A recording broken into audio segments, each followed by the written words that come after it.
and welcome to the Once Again podcast. We are your hosts, Ashley and Jason. In this episode, we'll be looking at the 1981 film, The Fox and the Hound. In this series, we won't be doing a deep analysis of the film, or giving a bunch of behind-the-scenes facts, but giving our impressions of the overall film and the songs from the film. We'll also be giving a score to the film and ranking the songs. So grab some popcorn, sit back, and enjoy this episode. I guess I could do a little thing that says, so prepare to be sad, cry a lot, and enjoy this episode. I don't know. Yeah.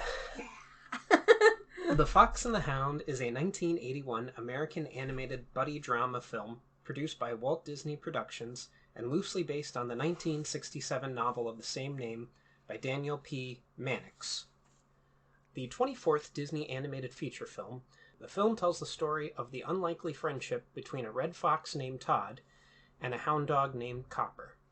The two friends struggle to preserve their friendship despite their emerging instincts and the surrounding social pressures demanding them to be adversaries, as they are enemies by nature. Walt Disney Productions first obtained the rights to the novel by Daniel P. Mannix in 1967. However, actual development of the film would not occur until spring of 1977. The Fox and the Hound marked the last involvement of the remaining members of Disney's 9 Old Men, which included Frank Thomas and Ollie Johnston. Though the old animators had involvement in early development, the film was ultimately handed over to a new generation of animators following the retirement of the old animators. As such, it was the first film for future directors, including Tim Burton, Brad Bird, and John Lester. During production, the film's release was delayed by over 6 months following the abrupt departure of Don Bluth and his team of animators. Further concerns were raised over the handling of the scene in which Chief is hit by a train, which was changed from his death into a non-fatal injury by which he merely suffers a broken leg. The Fox and the Hound was released to theaters on July 10, 1981 by Buena Vista Distributions. The film was a financial success, becoming the 14th highest grossing film of the year and earning $39.9 million in the United States, or $130.2 million today, with a lifetime box office gross of $63.5 million, or $207.3 million today. However, it initially received mixed reviews from critics who praised the animation and voice acting of the film, but believed the film was not groundbreaking enough. Over time, however, the film has become known as an underrated classic. At the time of its release, it was the most expensive animated film produced to date, costing $12 million, or $93.1 million today. $39.1 million. Oh, well, I'm sorry, yeah, $39.1 million today. I jumble up numbers in my head. I think I might have a mild form of dyslexia. I'm not sure. It was re-released to theaters on March 25th, 1988. An intermediate follow-up, The Fox and the Hound 2, was released directly to DVD on December 12th, 2006. The Fox and the Hound was first released on VHS on March 4th, 1994 as the last entry in the Walt Disney Classic line.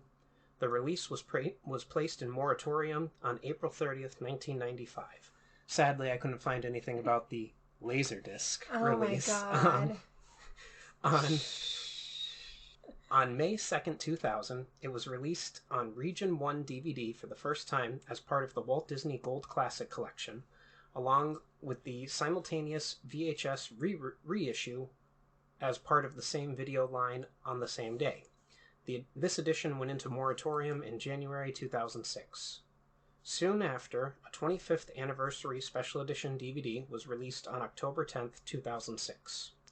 The Fox and the Hound was released on Blu-ray on August 9th, 2011, commemorating the film's 30th anniversary as part of a 3-disc Blu-ray/DVD combo that was bundled as a 2-movie edition featuring The Fox and the Hound 2 on the same Blu-ray disc, as well as a separate DVD version of both films.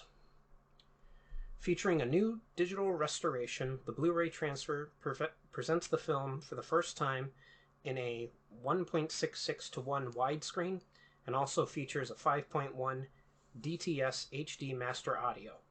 The Fox and the Hound 2 is presented in a 1.78 to 1 widescreen and features the same audio channel as the first film. The DVD-only edition of the two-movie collection again features both films on separate discs and was released on the same day. It was directed by Ted Berman, Richard Rich, and Art Stevens. Story by Larry Clemens, Ted Berman, David Meichner, Peter Young, Bernie Mattinson, Steve Hewlett, Earl Kress, and Vance Jerry. Based on The Fox and the Hound by Daniel P. Mannix. Produced by Ron Miller, Wolfgang Reitherman, and Art Stevens. Edited by James Melton and Jim Coford. Music by Buddy Baker. Production company is the Walt Disney Productions, distributed by Buena Vista Distribution. The runtime is 83 minutes. It stars Mickey Rooney as Todd, Keith Mitchell as young Todd, Kurt Russell as Copper, Corey Feldman as young Copper, Pearl Bailey as Big Mama, Jack Albertson as Amos Slade, Sandy Duncan as Vixie, Jeanette Nolan as Widow Tweed, Pat Buttram as Chief, John Fiedler as the Porcupine, John McIntyre as the Badger, Dick Bachlian as Dinky, Paul Winchell as Boomer, Jack Angel as Squeaks the Caterpillar. So let's dive right into the plot. The saddest Disney movie. Yeah. Arguably. I would say so. And I have a note here to start off. There was a very eerie opening credits. There was no music, just the sound of the forest. And it's very different from what I've come to expect from Disney. Yeah, I had that too. I was like, this is interesting. Yeah. No music. Like, I just kept expecting music to show up, and I was like, yeah, or not. Yeah, it's not until the chase begins that we get any music. And so, yeah, it was very not Disney. Yeah. What's very surprising. Mm-hmm. Agreed. The film proper starts with a mother fox who has fear in her eyes, carrying her baby in her mouth, running throughout the forest and passing over a mountain until she reaches a farm where she hides her baby next to a fence and nuzzles it goodbye, then runs off and gets shot. And we hear another gunshot. Very similar to Bambi. Yeah, I know. Yeah. We really like killing off mommies. Yeah. Yeah. There was mommy animals. I feel like there were a lot of Bambi callbacks on this, and I'm going to make a point at the end of the film as well. Or I think at least towards the end of the film, if not the very end of the film, about this. An owl named Big Mama, along with her two bird friends, Dinky the goldfinch and Boomer the woodpecker, arrange for him to be adopted by the kindly local widowed farmer, Widow Tweed, who names the baby fox Todd, since he reminds her of a toddler. And I have a note here saying that baby Todd is just the cutest little thing. He really is. Yeah. And before I go any further into the summary here, the summary had nothing about Dinky, Boomer, and the caterpillar storyline. Oh my god. And it was just... it is probably one of my favorite parts of this movie. Yeah. Is Dinky and Boomer trying to catch the caterpillar. Yeah, and it's cute, but there's nothing in the summary about it, so I'll just address it now. It's so funny, too, because the whole time I was like, how is this caterpillar even still alive? Yeah. Like, if this was true, yeah, this caterpillar would be dead. Yeah, like, it is like months, years later, and this caterpillar's still alive. I don't know how long caterpillars stay caterpillars for before they become butterflies, but I would assume Disney did more research into it than I did, since I did none. Maybe like a year or two. I would have assumed like 6-8 months. Like, okay. I don't know why, but yeah, I don't know. It just felt like the caterpillar was along for a long time. Yeah, especially when it's got two birds like chasing trying after to murder it. Yeah. Meanwhile, Widow Todd's neighbor, Amos Slade, the hunter, brings home a hound puppy who he names Copper, and introduces him to his hunting dog Chief, who is an Irish wolfhound. Big Mama is delighted to see Todd and Copper become playmates, singing the song Best of Friends. And I wrote down here, young Copper is also cute, but not as cute as Todd, in my opinion. You're right. Yeah. And we have the song Best of Friends, sung by Pearl Bailey.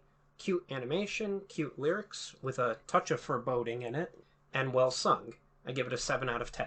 Yeah, I felt the same way. It's a very cute song. It's such a nice animation. It's like, oh, they're such friends. I give it a 7 out of 10 as well. Okay. The two play together for the next 3 days, vowing to remain friends forever. Amos grows frustrated at Copper for constantly wandering off, and puts him on a leash to prevent him from doing so. While playing with Copper at his home, Todd accidentally awakens Chief. Amos and Chief chase him until they are confronted by Widow Tweed. And I have a note here saying, so if Copper had to be tied up because he kept wandering off, why is Chief also tied up? You know? Presumably for similar reasons. Yeah, I just, it's interesting that he has this little puppy that he's letting, just wander, but then his trained dog is tied up. I don't know. After having an argument with Widow Tweed, Amos threatens that he will kill Todd if he catches him on his property again, and that he won't miss next time. When the hunting season comes, Amos takes Chief and Copper into the wilderness for the interim. And I have a note here saying that I cracked up at Widow Tweed shooting Amos's car. Widow Tweed is a badass. Yeah, it was a very funny thing that, it cracked, and, he's like, dang, woman, you cracked my radiator. Meanwhile, Big Mama explains to Todd that his friendship with Copper can't continue by singing Lack of Education, as they are now natural enemies, but Todd refuses to believe her. With winter approaching, Dinky and Boomer fly south for the winter to stay warm. And here we have the song Lack of Education, sung by Pearl Bailey. And I wrote, it's not as good or memorable as Best of Friends, but still okay and short. I actually started to remember some of the lyrics during the song, and I gave it a 5 out of 10. Yeah, I did not like it that much. It was, I think because Best of Friends is such a good song, I gave it a 5 out of 10 as well. Okay. As the months pass, Todd and Copper grow into adults. On the night of Copper's return, Todd sneaks over to meet him and asks if they are still friends. Copper tells him that those days are over, and since he is a hunting dog now, things are going to be different between them because if Chief wakes up, they will both be in danger.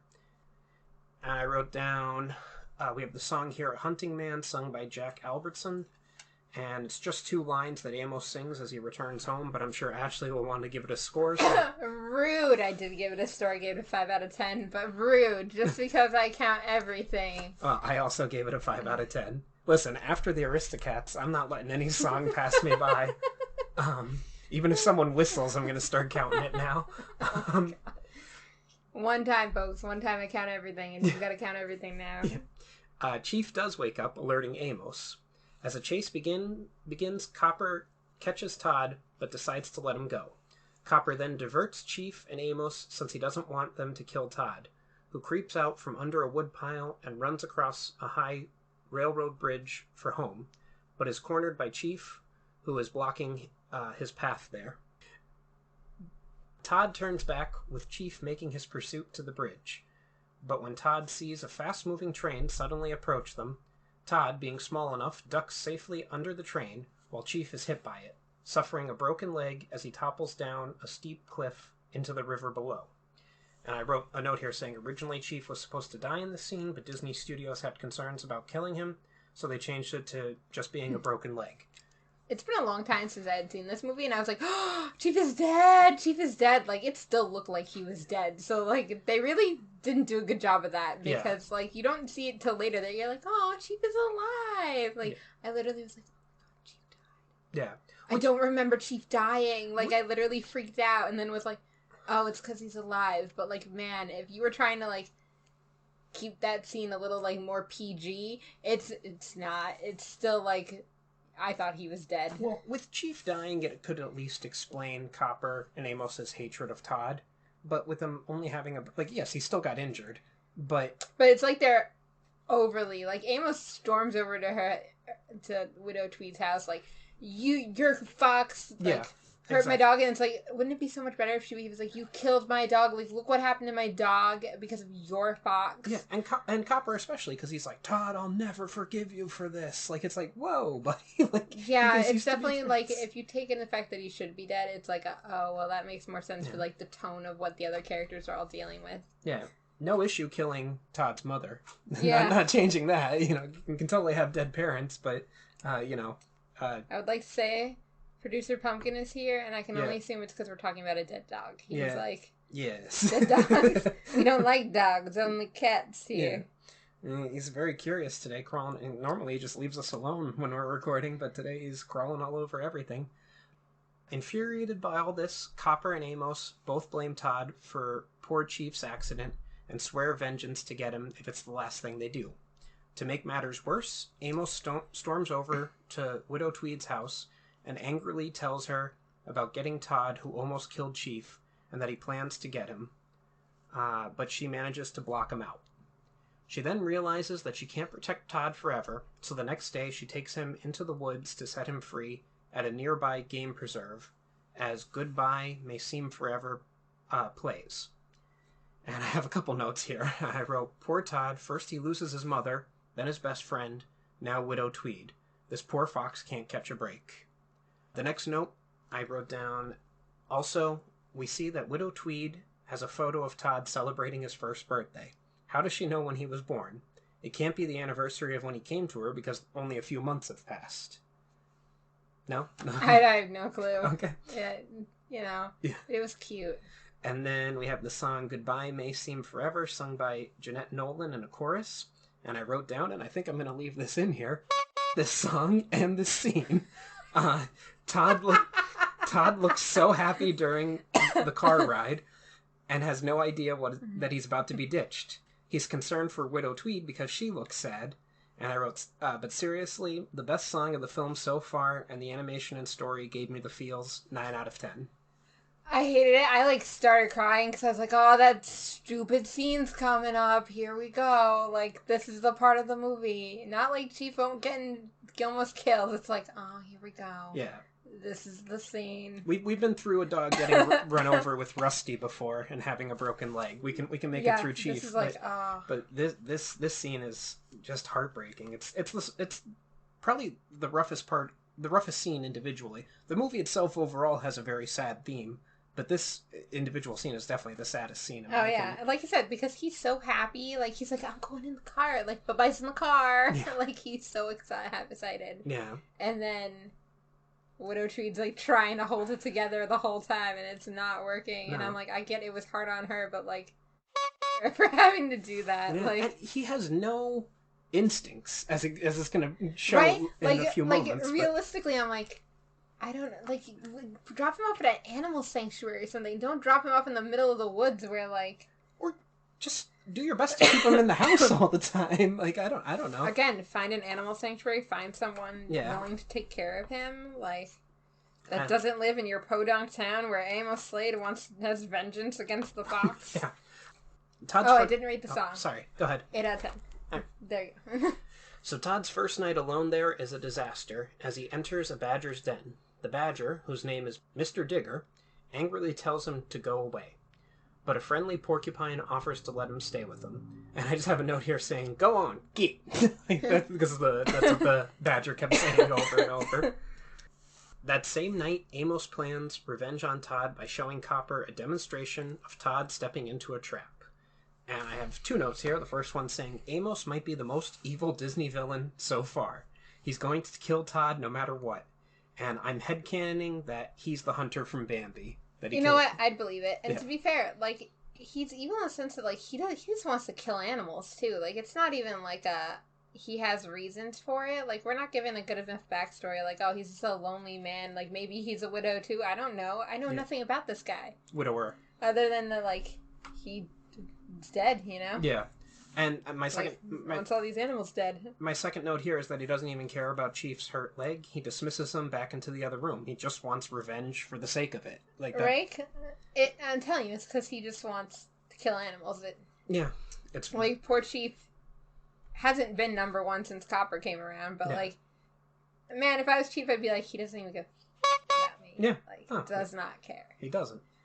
The next morning, Big Mama comes looking for Todd and finds Vixie, a beautiful female fox his age, who is good friends with her. Todd wakes up after being pricked by the porcupine's quills, falls, and lands right in front of Mr. Digger's den. Mr. Digger scolds him once again, saying, go on, get. And then Todd tries to apologize, but is interrupted when Mr. Digger thinks that he is making up excuses. The porcupine attempts to defend the fox, but Mr. Digger tells him, you keep out of this, you walking pincushion. The porcupine points out that Mr. Digger shouldn't be grumpy to a newcomer, to which he responds by telling Todd, go back where you came from. Todd leaves, now more depressed than ever. Big Mama and Vixie arrive and see him, feeling sad for him. As Vixie remarks that he is Downhearted, Big Mama tells her he was dropped out here all alone without a friend in the world. As Vixie decides to cheer him up, Big Mama thinks the idea is perfect. She sends Vixie into the sunlight so she will look as beautiful as possible and introduces Todd to her. Big Mama got plans. Oh, yeah, she does. She's like, ooh, I'm going to get you two foxes together. That's what I'm going to do today. I have a note about that at some point. But Todd first tries to impress Vixie by catching a fish, only to fail, causing her to laugh at him. Angry and hurt, he insults her, telling her that she's a silly, empty-headed female. Angered by this, Vixie refuses to talk to him, but Big Mama intervenes with the song Appreciate the Lady and directs Todd being himself and to give Vixie another chance. And we have the song Appreciate the Lady, sung by Pearl Bailey, and my note here is that Big Mama is the Alfred to Todd's Batman. And if you don't know what I'm referencing, go back and listen to our episode on Batman, Mask of the Phantasm. I was laughing once I read that note. I was like, oh. I gave that song a 5 out of 10. Okay. It's cute, and I just love that, again, that she's, like, trying to get them together, like.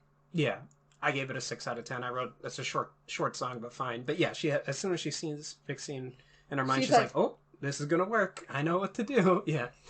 And it does work, you know.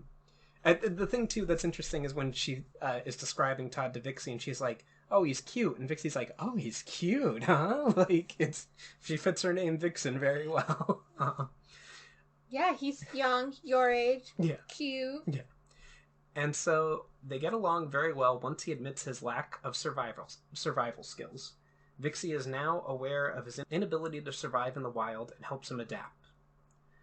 She allows him to be her friend and stay with her in the forest, and just like that, begin to develop a romantic relationship.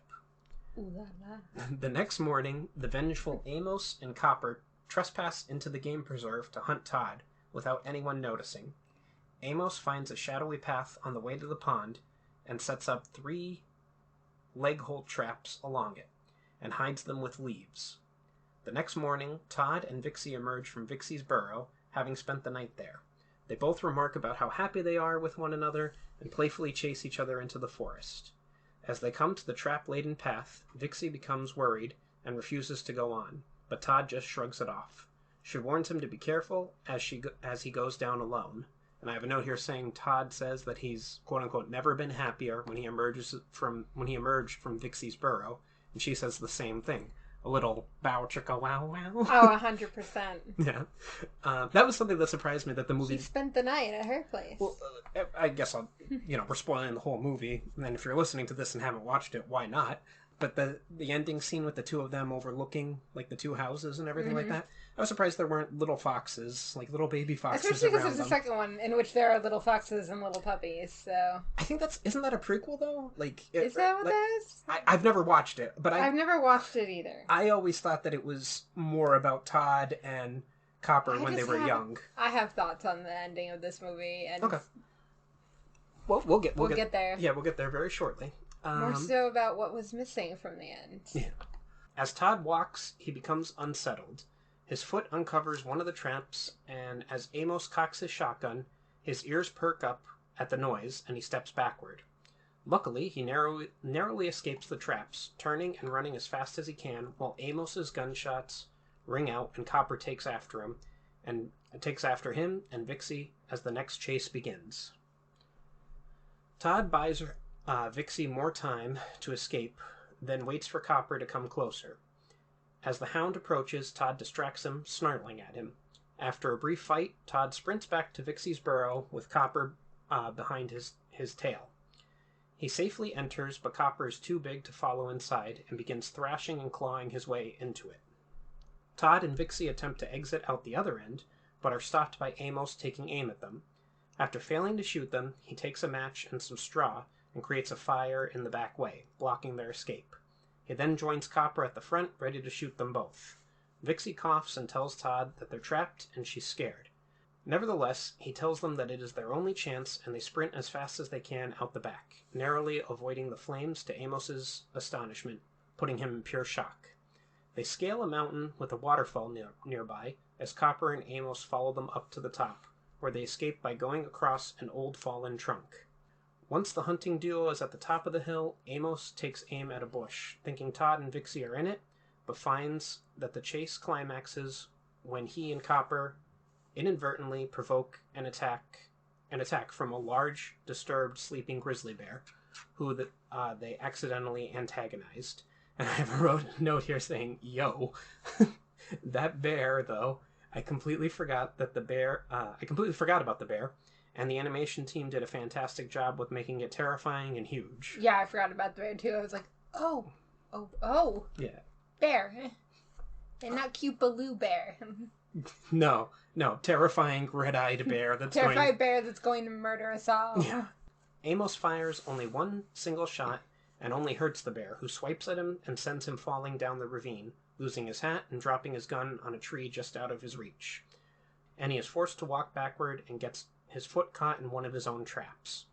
Copper then jumps in between him and the bear, and bravely tries to protect his master and attacks the grizzly bear. Amos frantically tries to free himself, but is not strong enough for the trap's grip, which still holds his foot as tight as possible, whilst Copper fights the bear as this vicious battle continues to go on for a while, and Copper manages to hold on for a while until the bear hits him to the ground and knocks him out.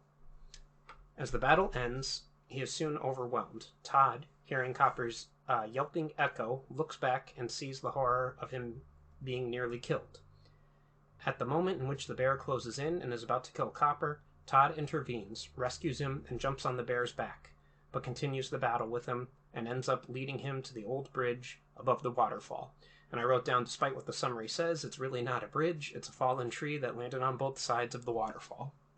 Just as he comes close to Todd, he raises his paw and hits the splinters of the old log, which breaks and sends them both falling down the waterfall with the fallen trunk. The bear presumably dies, while Todd is barely able to make it ashore.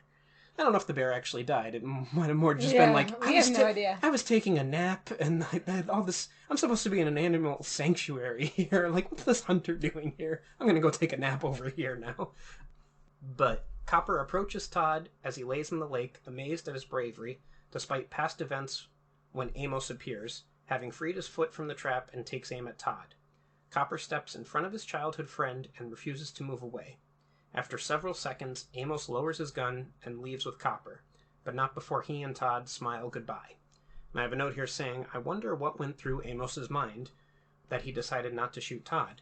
He doesn't know about Todd and Copper's childhood friendship. Maybe he saw Todd attack the bear to protect him and Copper. I can only assume that's what happened there. And then the fact that Copper was like, no, he protected us. Like... Yeah. Because, I mean, eventually he could have just walked up and moved Copper himself. But yeah, he just decided not to shoot him anymore. At home, Widow Tweed wraps a cast around Amos's leg, while Chief and Copper rest. Before resting, Copper smiles as he remembers the day that when he became friends with Todd. Up on a hill, Vixie joins Todd as they look down on the homes of Copper and the Widow. As the film fades out, a voiceover of young Todd and Copper affirming their everlasting friendship is heard. And I wrote a note here saying, so theoretically, if Amos isn't going to hunt Todd anymore, can't he and Vixie move in with Widow Tweed? So this is my point. That bothers me, but what bothers me more is, like, not so much like, oh, can't they move in with him? Like, no, because I think it shows that Todd's growing up and that he can, like, move in to be a real fox now. But why is there literally no scene where, like, all four of them, Vixie, Todd, Copper, and Amos, are, like, come back and, like, you know, at first Widow Tweed's, like, concerned, and then she's like, oh my god, he's fine, and look, he has a girlfriend now. Yeah.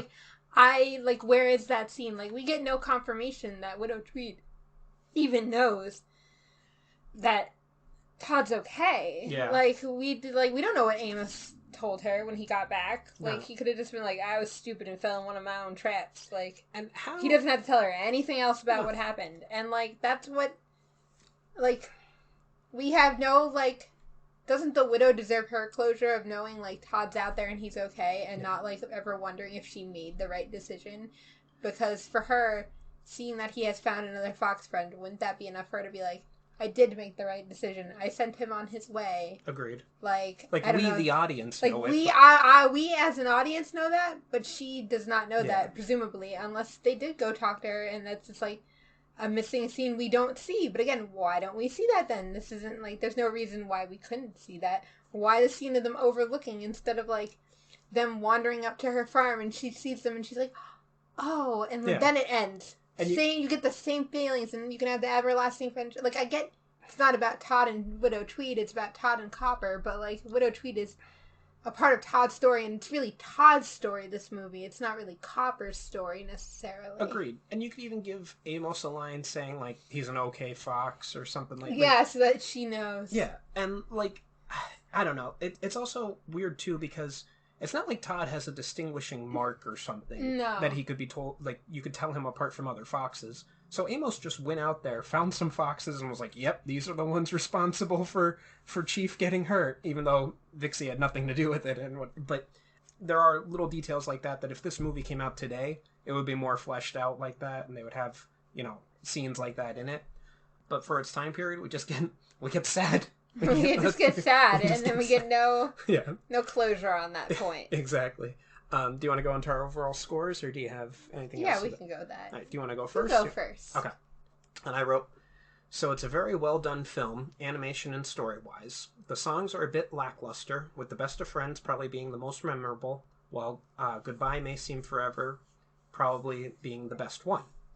The voice acting is also very well done, but I would have liked to have had a happier ending. Like I suggested, that Todd and Vixen both move in with Widow Tweed. Or like you said, like just giving them that scene. Just giving that closure. Like it's missing. Agreed. However, we are in the sad Disney era, and this film is probably the saddest one because the story is the realest. Obviously not the talking animals part, but the fact that you have friends throughout your childhood who you think will always be there, and then at some point, you part ways. I think even as a child, I knew that would be true. Your life goes through stages, and people who are important at one stage won't be in another. I also think that this film sort of has a mixed message about, like, types of people that you can be friends with, but perhaps I'm reading too much into it.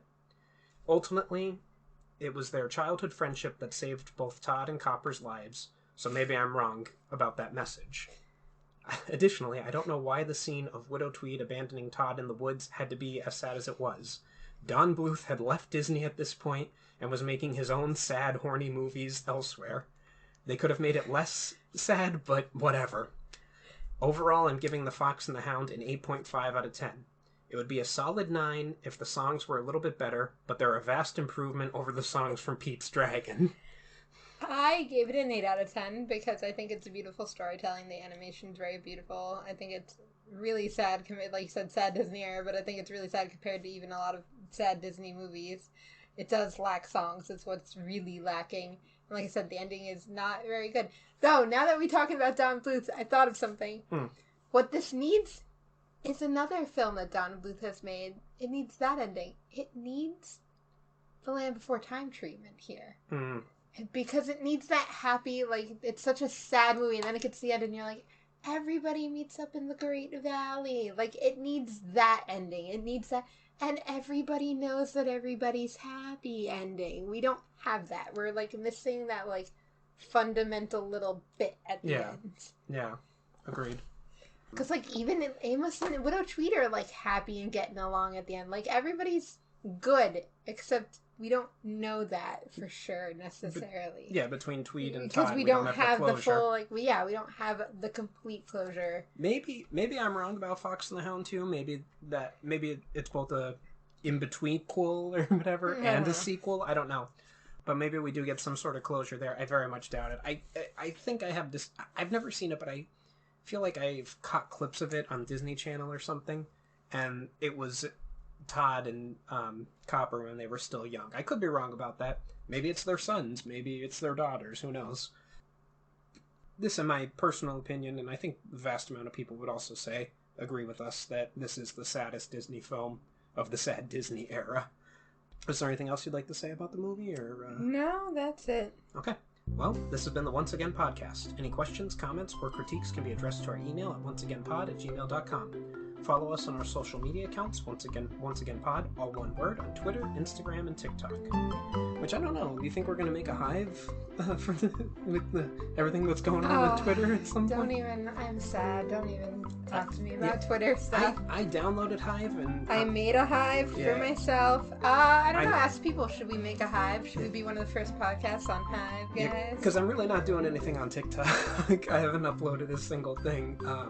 Even though that's evidently the best platform to grow your business, not just podcasts, but if you'd like to contribute to the podcast, we have several tiers available on patreon.com/onceagainpod. As always, a like, follow, or share would be greatly appreciated. Thank you and have a wonderful day. And remember, we will entertain you. We will always entertain you. Unlike Pete's Dragon.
Rumpelstiltskin always says that magic comes with a price. But for this price, you can get a nice piece of jewelry. Use code ONCEPOD for 10% off your first order at Unusual Magic Jewelry on Etsy. Click the link in the description.